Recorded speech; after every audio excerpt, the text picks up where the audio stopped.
Hello, everyone. Welcome to the BugSpeaks podcast. This is episode 1. I'm Kumar, and along with me, I have Deb.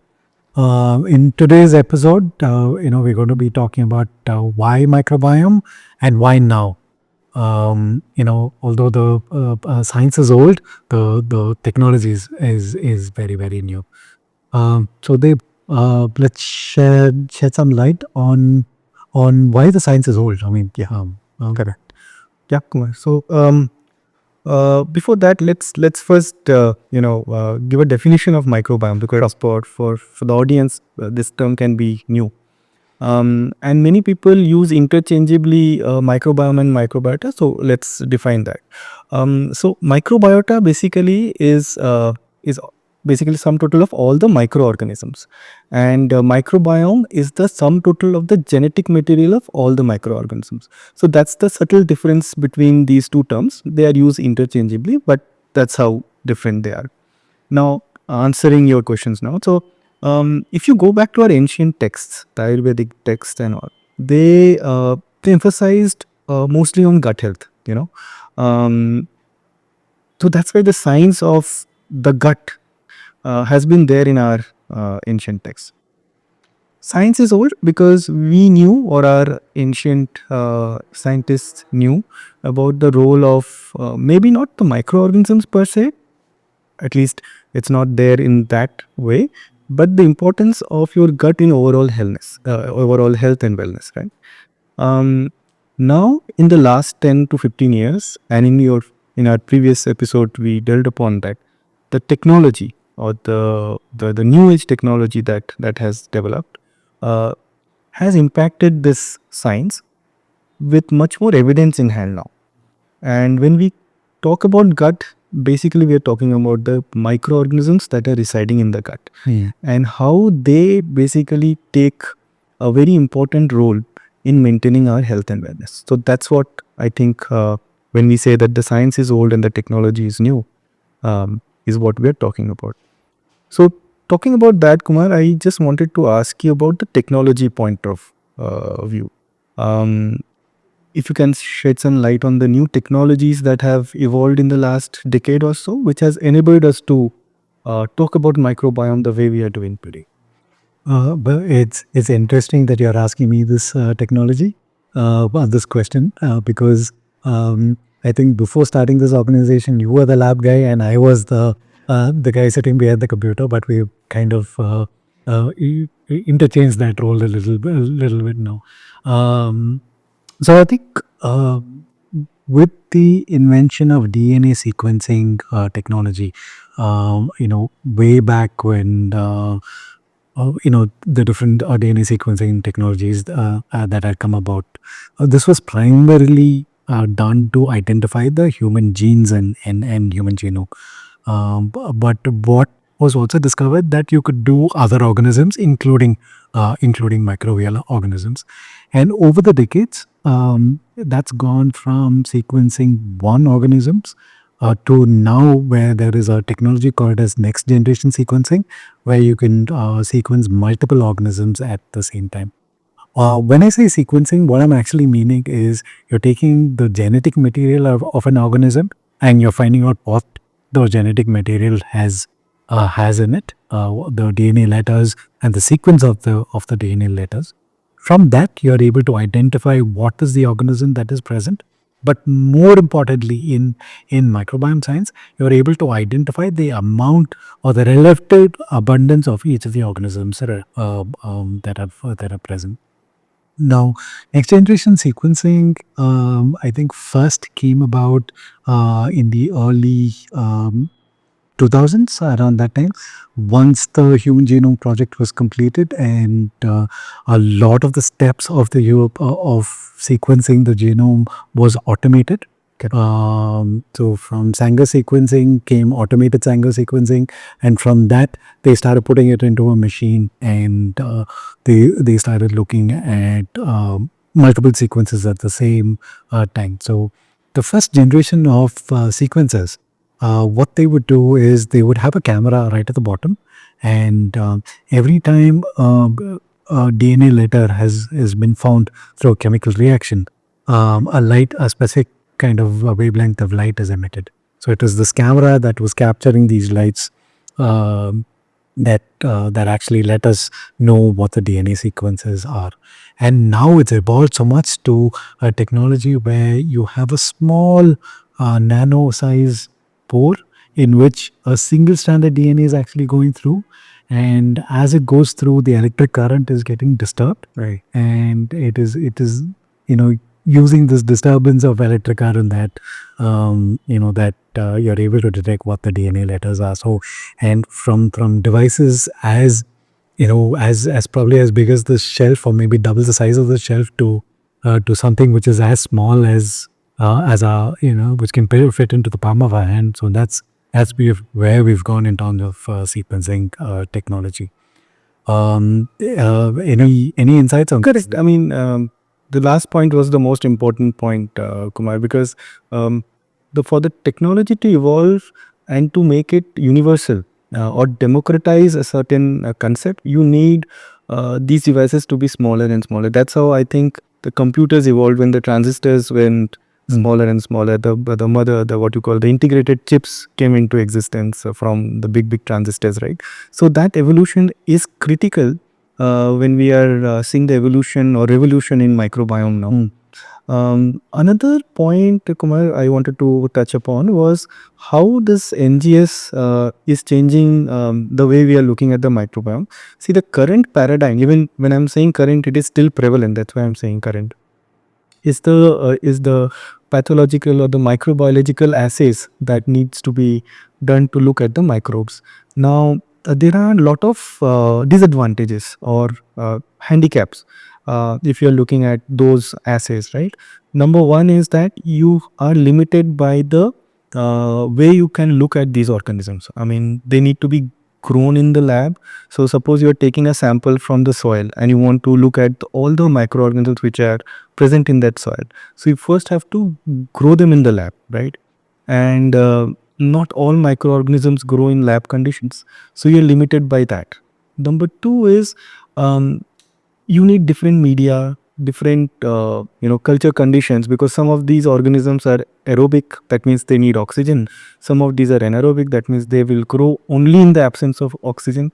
So those kind of handicaps are there. So you cannot look at all the microorganisms which are present in a particular samples, which NGS kind of breaks, because here you do not need to culture anything in the lab. And finally, as you know, microorganisms are not just bacteria, right?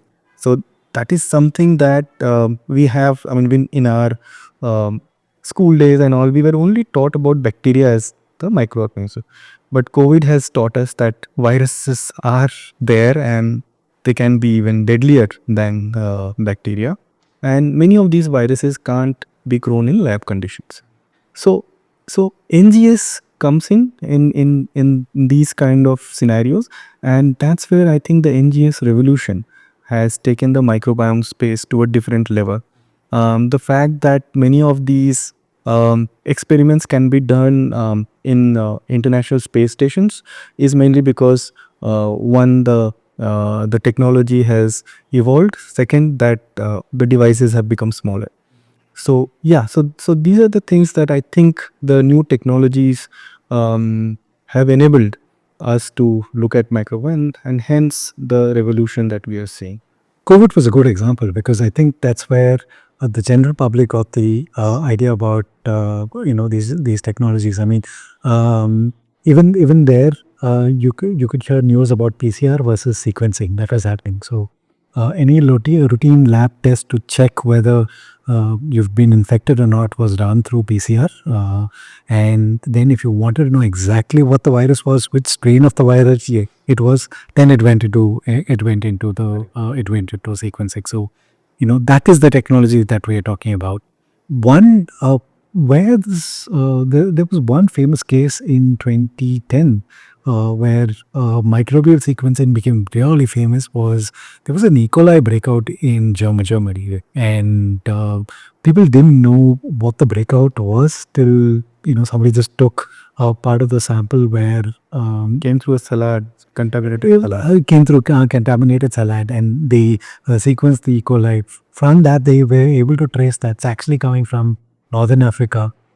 So they went back to the ship that was importing Correct. the vegetables from Northern Africa, and I think that was the biggest news and the breakthrough for microbial sequencing, and I think from there we've come leaps and bounds, and now we're doing microbial sequencing for all many applications. So, Kumar, since we are talking about why microbiome and why now, we touched upon the technology part. I mean, the new technology that has enabled the microbiome science to go where it has gone. The second aspect, I think, which is enabling this science to be mainstreamed, is the again it's on the technology part only. It's a big data analytics, because we are looking at trillions of organisms, unlike other assays where you are looking at just one biomarker or two biomarkers. Here you are looking at trillions of organisms of different kingdoms. You are looking also at the host and the interaction between these organisms and the host, and you need analytics which cannot be done humanly in a small way, right? So we are looking at big data analytics, and since in the last at least decade, or if not a decade, at least in the last 2 to 3 years, this machine learning and artificial intelligence have come up in a big way. What is your take on these new age analytics, and how do you see that impacting the microbiome science? Oh, forget analytics. I mean, I will delve into analytics. Storage itself is such a big problem. I mean, right now, I mean, from a global perspective, we're still a very small company. We're still buying about 20 terabytes of hard disk every month, and these 20 terabytes of hard disk every month. I mean, it just storage capacity just disappears with So a new server bill for push on the company. the first time we processed the data, we wanted to process the data, and we realized that we needed 512 GB of RAM to process that data. It was mind-boggling at that point of time. I remember one project where we had to rent on AWS. We had to rent a 1 terabyte RAM machine, and it ran for 20 days. And we had grossly underestimated this and under budgeted to the client, and we lost a little bit of money. But that was good learning. So yes, any kind of microbiome kind of experiment produces a lot of data. I mean, we're getting to know of all the organisms present in a particular area at a given shot. So, for example, when you're looking at the gut microbiome of an individual, on an average, you see anywhere between 1,500 to 2,000 different organisms, right, Seth? And for each of the organisms, the relative numbers also varies. Similarly, if you go to the soil, I think the number of organisms is much wider than that. And when you look at our own skin, maybe the number of organisms is much lesser. So, just by taking samples from multiple areas, you're able to identify a plethora of organisms that are present over there, and the amount of data that this needs to be that is needed for this is very high.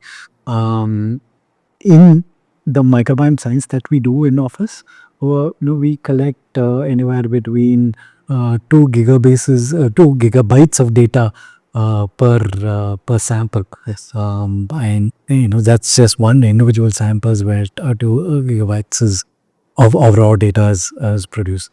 Now this needs to be massaged and processed in multiple ways. What I feel in terms of technology, which is most needed, is statistics, and now you might call it machine learning, you might call it artificial intelligence, big data analytics, but at the end of the day, you're finding correlations, you're finding causation mechanisms, and none of this is possible without the underlying statistics and machine learning tools that can be used on that. How does one microbe interact with another microbe? And imagine there are 1,500 to 2,000 other microorganisms. around that, how they interacting with each other, how they interacting with human cells, and how they're interacting with all the food that we're eating. So Yes. in combination of all of this, the amount of data that is being collected, the amount of data crunching that needs to be done, and the amount of correlation that needs to be drawn, only machines can do right now. I mean, gone are the days where you could look at the data and as humans try and interpret what is happening. It is only with these machine learning algorithms you are able to go deep into the data and discover something that was previously not known. uh, you know this is an area that you've begun to you're liking a lot. I don't know if any other person reads more machine learning papers than you do, especially in the microbiome space right now. What's been your experience? Very difficult. Uh, I have tried to read few papers, but to be very frank, couldn't understand much of it. But see, I'm a biologist, and biologists tend to be poorer in understanding some machine stuff. But having said that, Kumar, what I found very interesting is that um, people are also outselling this AI thing a lot, right? I mean, people are using AI in everything without understanding what AI actually means, right? So, we have taken a very conscious decision whenever we talk to potential investors or even our potential clients. We don't overuse these terms because we know that what we are doing is much more deeper. And just if you add AI in everything, it doesn't make it, very classy. So we are taking slow steps, I would say, because um, the kind of data we possess is probably the highest or the largest in Asia of the microbiome. We have done tons of microbiome studies, not only from the gut, also from the soil, oral, and everything, and skin. Now that we are launching the skin microbiome in Asia, it is again going to be the first of its kind. So for us, looking at all these different kinds of data in a proper perspective is important, right? One of the things that we are doing, Kumar, as you know, is to make our report better. And how do we make our report better? Is to look at the data much more in depth. And if I can, share a story with the audience here.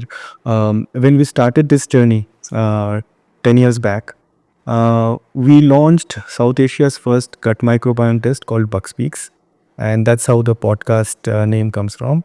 And the report that we had then, because we did not have any template to work on, um, and if you see the report now, it's like hell and heaven difference, right? That's the evolution that we have seen. Moving forward, the reports that are going to come out of our stable will have much more machine data or machine learning data incorporated with a pinch of natural intelligence, not artificial intelligence.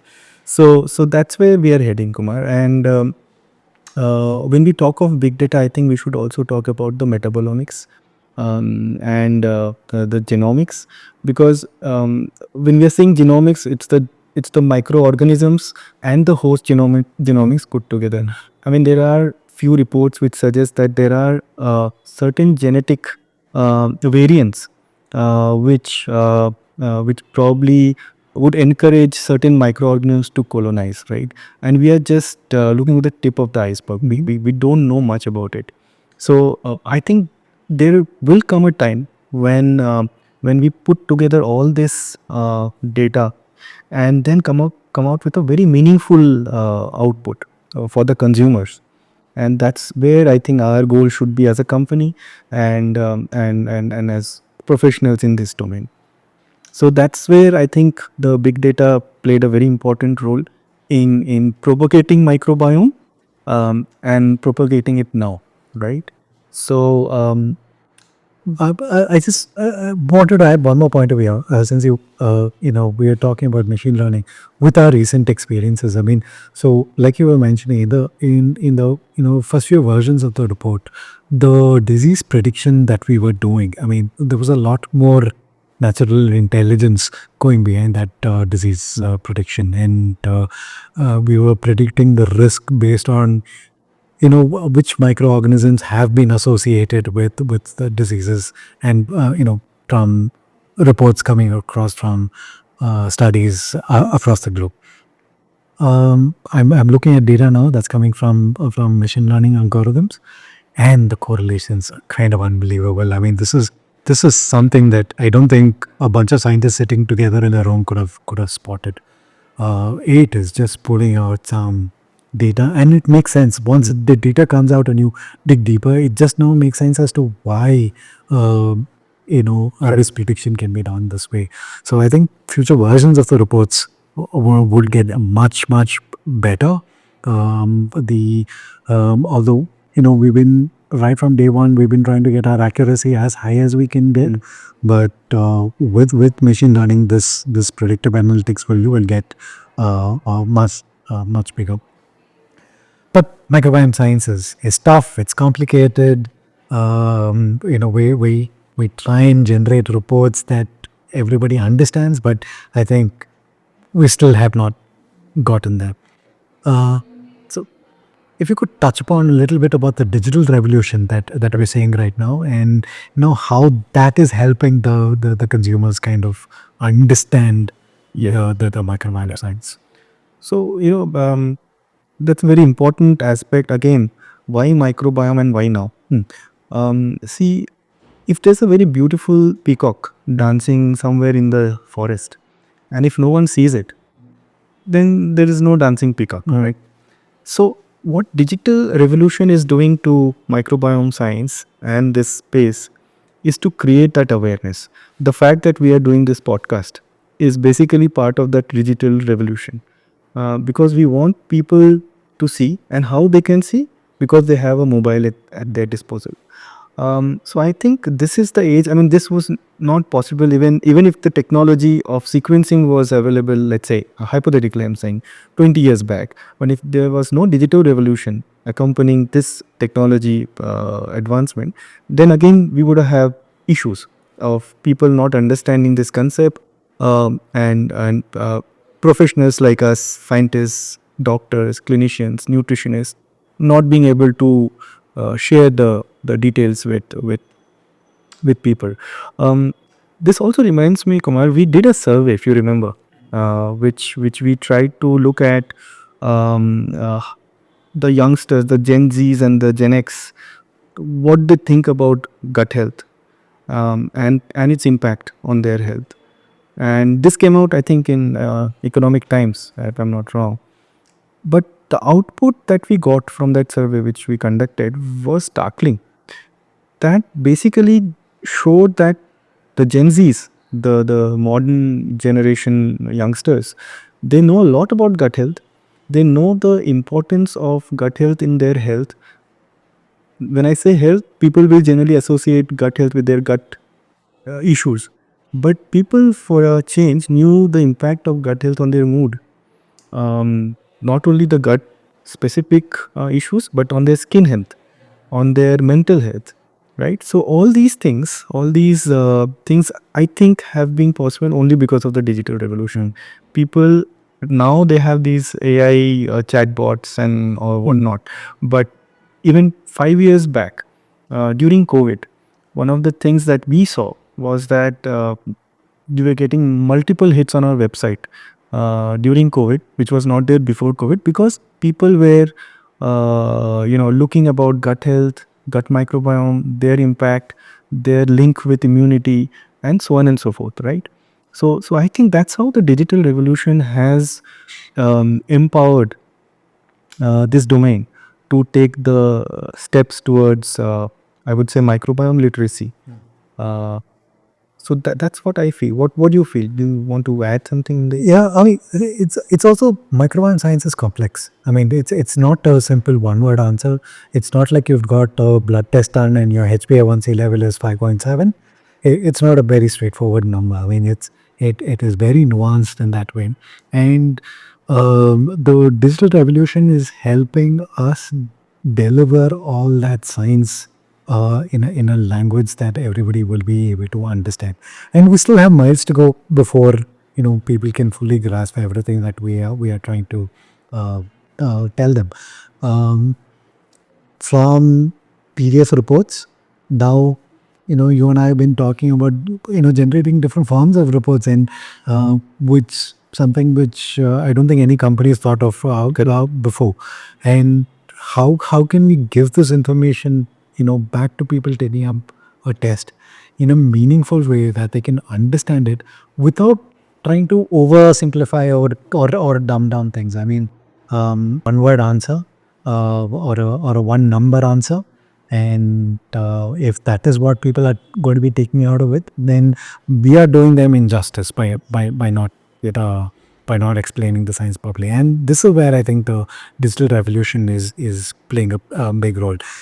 Everything is now viewed in the mobile, correct? And we're still designing everything to look good on laptops.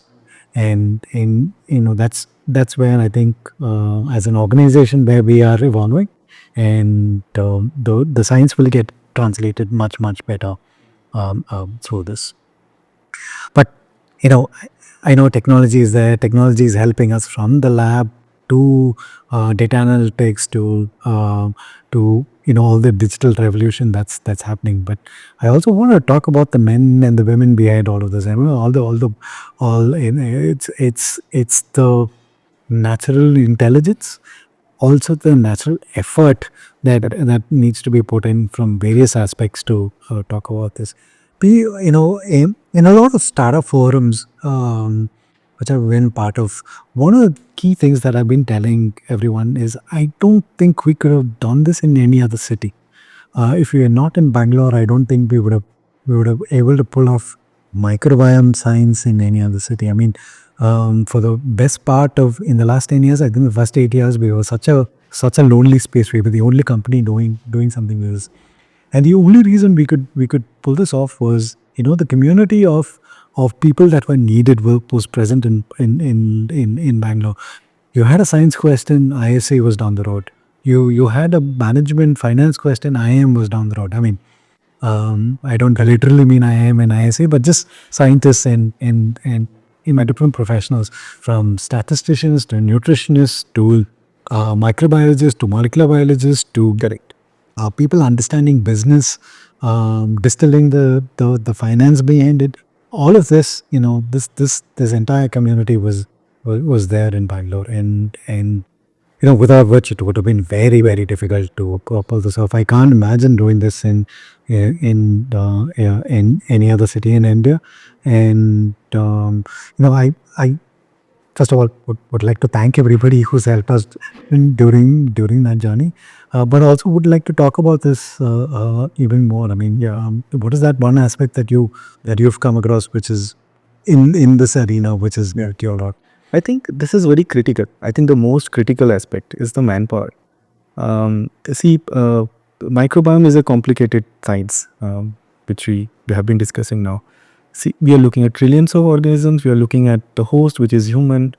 So, and it's an amalgamation of different fields, right? It's an amalgamation of molecular biology. It's an amalgamation of computer science. It's an amalgamation of statistics, and so on and so forth. So, you need the right kind of people come together to understand this problem, translate this problem into a solution, and a solution which is easily understandable, right?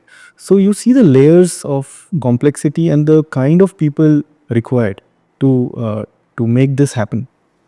So so that's I think we were very lucky, Kumar, to have a very enthusiastic set of initial people, and without them things would not have moved at all. So Bangalore, because of its rich heritage, and not only Bangalore, I would say now India in general is becoming the knowledge superpower, right? I don't think that a company like ours, with the kind of financial structure that we run, a company like ours in US would need millions and millions of dollars to do what we are doing in fraction of that cost, and that is possible only because of the manpower that we have. I would not use the word cheap, but economical, and and this manpower is also very knowledgeable. Very in very few instances that we had to really struggle to find a person um, uh, who probably did not have enough knowledge in his or her domain of specialization, right? So that goes to show that that India's knowledge power is evolving. Of course, we are still there are miles to go to make it perfect, but I think that is where we have been lucky. India is, I think, sitting at the cusp of new age technologies and stuff. Only problem that I see here is a bit of more investor uh, understanding of this domain, which we will touch upon in our other episodes. But other than that, I think the government is also trying to push. There are a lot of incubators now. They are trying to push the incubators, the startups to mature and all those things. So I think we are at the right time, so to speak. And one of the major components of our journey has been the easy access to manpower. Uh, and it's not only in science and technology or science, technology, finance. It's not only on that. One particular example that I wanted to bring up is also in design. We were sitting on the drawing board and thinking. Back then, I think it was this was 2017, 18. Price of the test was 36,000 rupees. We were sitting and wondering, how do we make the kit so that the person feels, that they're giving a sample which is very, very valuable. And for the gut microbiome, we need the fecal sample, the poop sample. So how do you make them feel that this also is valuable, and there's going to be so much of information that's locked into it. Stumbled upon this brilliant designer who made the kit box out of wood. Went to Channapatna, the toy manufacturing hub, the wooden toy manufacturing hub in India. Sat with design artisans over there, designed this very, very beautiful kit, and all our initial customers love the kit more than anything else in the process. Just like a jewelry box. It is, and Yeah, I mean, it's a pity we did not continue with it because of the cost and correct. but it was definitely a very, very interesting design. And I mean, to start off with, in a domain, in a concept which is kind of a yuck kind of a thing, because you are handling stool sample. If you remember, there were many instances where the customers kept the box with themselves because they so liked the design and the quality of the box. And there was a professional athlete representing India at the international level, got convinced of the test and to give us a huge sum of money because he saw the kit box, and I hope he still has that as a memento. But it's not only this. It's there's science, there's technology, there's finance, there's designers, all of this. But what I also think that is becoming more and more important is the last mile for all of this. Um, you know, the Swiggies and the Zomatos of the world unnecessarily get bashed up about gig workers. I mean, they are giving employment. They are giving employment, and people are voluntarily coming and joining. Being part of this ecosystem to deliver goods. And without this ecosystem, our test would have never taken off. It's both shipping of the kits, and because we're doing the gut microbiome and we need to collect fecal samples, we need somebody to go pick up those kits back and deliver it back to our lab. This is not a lab test. This is not, you're not giving your sample at the lab. You have to collect the sample at home. Although there was one incident where a client came to office to collect the sample. A story for another day, but it's these gig workers that are very essential, and without them, none of this would have been is possible. We slowly getting into this ecosystem where we have identified people in different cities in India, and they are actually helping us deliver the kits, explain to the customer what the kit is all about, also collect the samples back and ship it back to us in Bangalore. And I am, I mean, I can be thankful to scientists and technologists and designers who've been part of our journey so far. But, very, very thankful to all these people doing the last mile delivery. I mean, imagine collecting fecal sample and then keeping it in a house for 2 days before the sample is collected. Now it happens much, much faster because of this. Our biggest pain point, and it's slowly getting solved. I think, Kumar, we have to really thank also as you said, I mean, the scientists for developing solutions which can be kept at room temperature, because the issue even 15 years back, if we were there, was how to transport these samples without using cold storage, because cold storage adds unnecessarily the cost factor to it.